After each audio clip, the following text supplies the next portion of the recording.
दुनिया भर को इंटरनेट से जोड़ने के लिए महासागरों में करीब 12,07,000 किलोमीटर लंबी केबल बिछाई गई है। अभी समुद्र के नीचे करीब 426 सबमरीन केबल्स है, जिनकी कुल लंबाई लगभग 13 लाख किलोमीटर है। गूगल, माइक्रोसॉफ्ट और फेसबुक जैसी बड़ी इंटरनेट कंपनियां इन्हें बिछाती हैं। कई बार समुद्री शार्कों ने इन केबल्स को चबाने की कोशिश की है। इसके बाद केबल्स के ऊपर शार्क प्रूफ वायर रैपर लगाना शुरू किया गया। ये केबल लंबे तारों की तरह होते हैं जो दुनिया भर के विभिन्न देशों को इंटरनेट से जोड़ते हैं।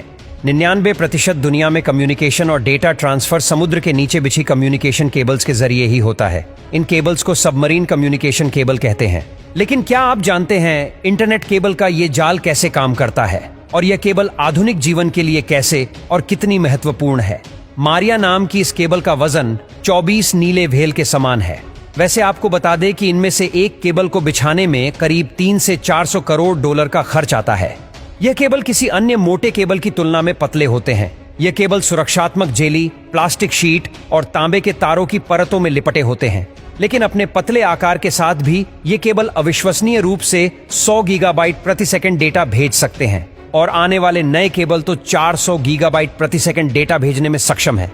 लेकिन यह इतनी तेज और इतना ज्यादा डेटा भेज कैसे पाते हैं? दरअसल इनमें सूचनाओं को फाइबर ऑप्टिक्स के जरिए प्रकाश किरणों के रूप में भेजा जाता है। इस तकनीक में डेटा भेजने की गति बहुत अधिक होती है। इन केबल को बिछाना एक जटिल प्रक्रिया है, जिसमें योजना बनाने से लेकर केबल बिछाने तक 1 वर्ष तक का समय लग सकता है। इसके लिए केबल बिछाने वाले विशेष जहाजों का उपयोग किया जाता है। इसमें केबल्स को विशाल बेलनाकार ड्रमों पर लपेटा गया होता है। इस विशेष जहाजों की मदद से लगभग 10 किलोमीटर प्रति घंटे की गति से केबल बिछाए जाते हैं। ये जहाज सुरक्षित रास्तों से होकर गुजरते हैं और ऐसे स्थानों से बचते हुए चलते हैं जहां ज्वालामुखी या भूकंप इत्यादि का खतरा बना रहता है। किंतु फिर भी दुर्घटनाएं तो हो ही सकती हैं और होती भी है। जैसे कि एक बार अमेरिका ने तूफान सैंडी ने कई प्रमुख केबलों को क्षति पहुंचाई थी, जिससे नेटवर्क घंटों के लिए बंद हो गया था। और साथ ही 2014 में एक वीडियो क्लिप सामने आई थी जिसमें एक शार्क गूगल की सबसी केबल को अपने दांतों से काट रही थी। लेकिन आपको जानकर आश्चर्य होगा कि इन केबल्स को सबसे ज्यादा खतरा इस तरह की दुर्घटनाओं से नहीं होता, बल्कि इन्हें अधिक खतरा होता है मानवीय लापरवाही से, जैसे ट्रोलर नेट या जहाजों के लंगर से।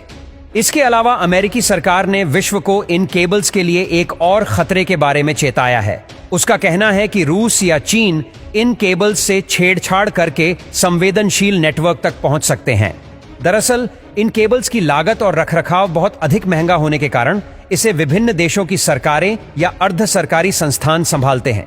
यदि बात करें इंटरनेट अंडरसी केबल्स का मालिकाना हक रखने वाली सबसे बड़ी कंपनी कौन सी है, तो वह है अमेरिका की AT&T। कुल 2,30,000 किलोमीटर लंबी अंडरसी केबल का स्वामित्व इसके पास है। इन केबल्स की दूसरी बड़ी मालिक है चाइना टेलीकॉम। इसके अलावा अन्य केबल्स के 50 अलग अलग मालिक हैं, जिनमें कुछ टेक फर्म्स हैं, कुछ स्थानीय सरकारी एजेंसियां हैं और कुछ बिजनेस है। समुद्र के नीचे बिछी इन केबल्स के लिए ज्यादातर निवेश जिन कंपनियों से आया है वह है फेसबुक, गूगल और अमेजॉन। यह कंपनियां अटलांटिक, प्रशांत और हिंद महासागर को पार करने वाले केबल के विशाल हिस्सों की मालिक हैं। यह इन्हीं के जरिए अपने डेटा सेंटर्स को जोड़ती है और प्रयास करती है कि ज्यादा से ज्यादा लोगों तक पहुंच सके। इंटरनेट का समुद्र के नीचे बिछी इन केबल्स का जाल अपने आप में एक आकर्षक दुनिया है। हमारा जीवन बहुत तेजी से समुद्र में छिपी इन तारों पर निर्भर होता जा रहा है।